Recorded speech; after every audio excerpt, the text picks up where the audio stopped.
čuslí, vítám vás u prvního dílu. No, prvního ne, už to byly nějaké díly, ale vypadá, že blbé.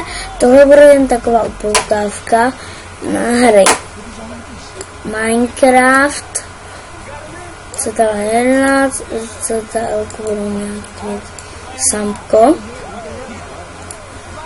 a možná i Half-Life.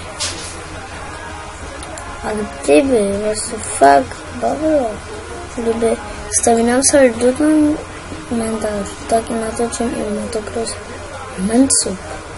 Je to takové odpočinkové, není tam žádný cíl, kdybyste chtěli.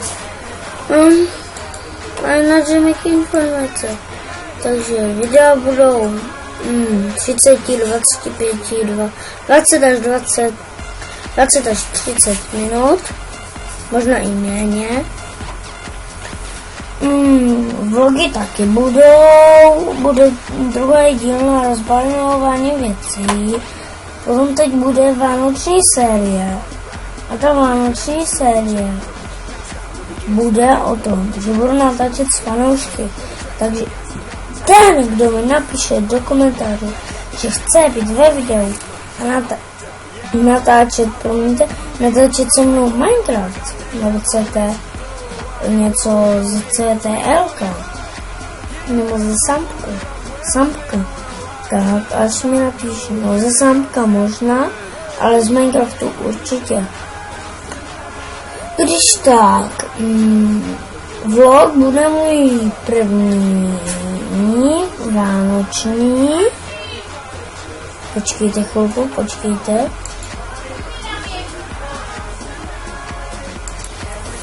Tak jsem tady,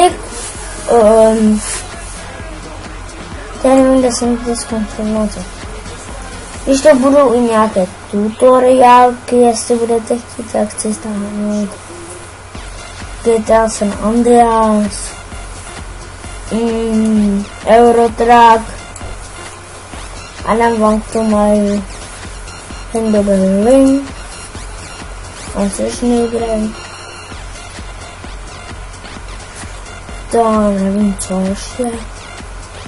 Třeba CTL, Sampko, Tank